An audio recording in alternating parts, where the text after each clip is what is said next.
The global food supply was already in a fragile state before the crisis in Ukraine, due to global warming as well as supply chain disruptions caused by the pandemic. You got to realize that even prior to the invasion, global food stocks were tight. That is, we had run down levels over the last couple of years. Part of that due to the pandemic, but some of it due to the fact that we had weather issues. We had a drought in the North America that affected the wheat crop last year in Canada and parts of the U.S. We're just coming out of a drought in South America, which has adversely affected the Brazil soybean crop. And Brazil's, the largest soybean exporter in the world. Coming right out of that kind of historic disturbance of the world, boom, we're hit with a really huge geopolitical event. In response, food costs have climbed to its highest level in nearly 2 years, while prices for commodities like wheat and corn have reached the highest it's been in a decade. The U.S. Department of Agriculture predicts that food-at-home prices will see an increase of up to 4% by the end of 2022. The United States is already experiencing very high inflation on food and energy prices. There is no question that the war in Ukraine will accelerate the increase in prices in both commodities, that is food, the bread you buy in your grocery store, the gasoline that you have to put in your car or truck. The United States is a net exporter of a lot of the grains that we're talking about. Those exports are affected by world prices. So we're still going to see increased prices.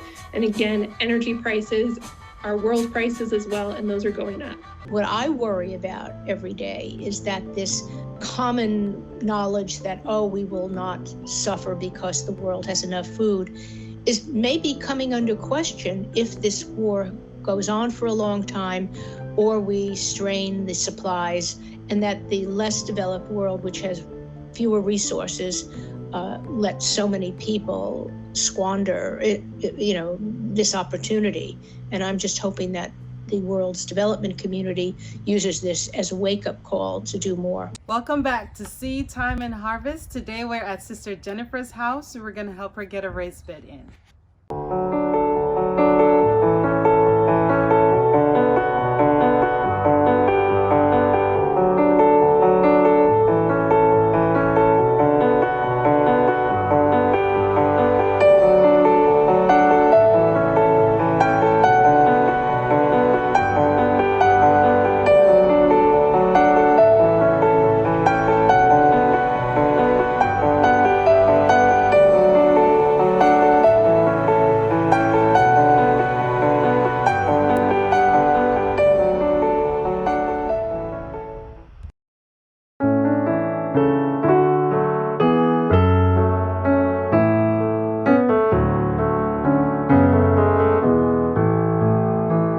We're gonna get the plants in right now. We're gonna put 1 tomato per square.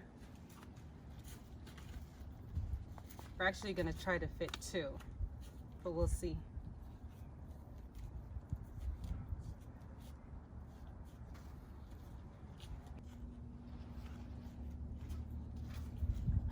And we already watered the plants prior to transplanting. You always want to make sure that you water the plants. And if possible, in the morning or afternoon, not midday. Right.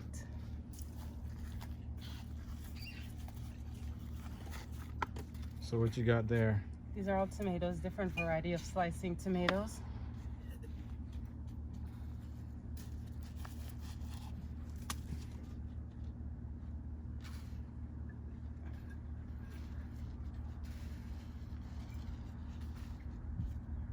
Tomatoes, you want to avoid the leaves touching the dirt. So I'll just pick off the leaves that are touching the dirt, and you can always bury them.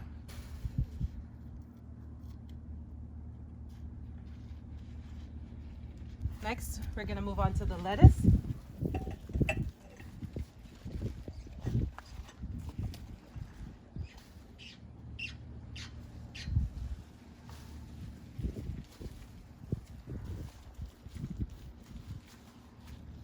We're going to put 4 in each square. And we're going to have 3 squares of lettuce.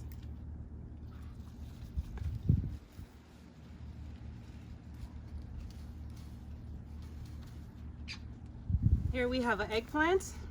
I'm going to put in the eggplant next. gets its own square.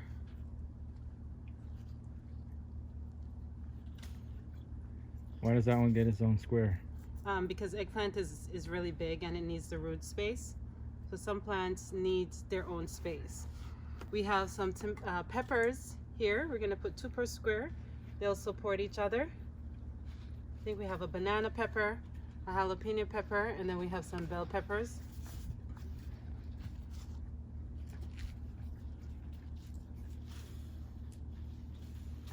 Now, some people said to take out the swirls on the roots, and I see you don't do that.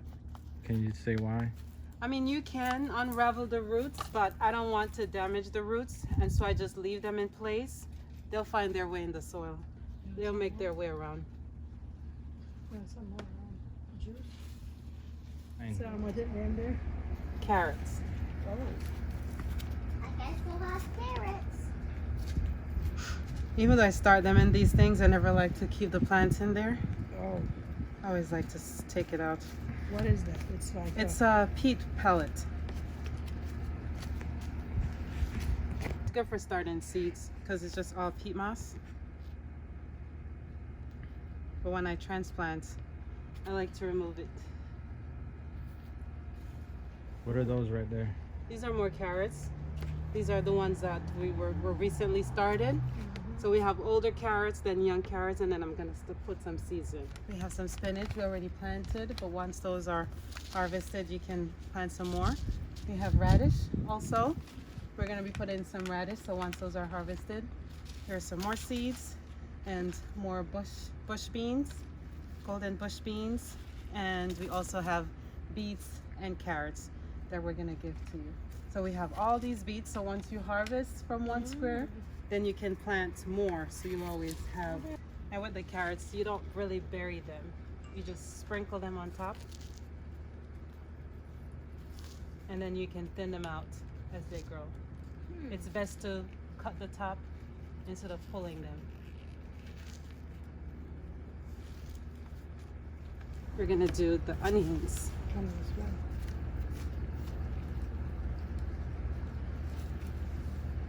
still Are feel those green onions or bulb? Bulbs. This is what you call scallion? No, onion. These are actual onions. Okay. Axel. How long do they take to harvest? The onions will probably take the longest of everything in the garden. You need about 6 months. The first thing you're gonna harvest would be your radish. Those will be in about 2 weeks. Is there a mesh that you can put over this? You can get a shade cloth.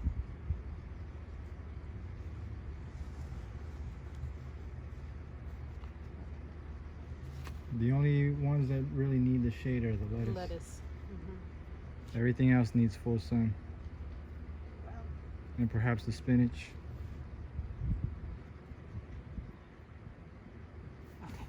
Thank you so much for joining us at Seed Time and Harvest. And if you need help with your garden too, you can always reach out to us and we'll be more than happy to come by and assist. God bless. Take care.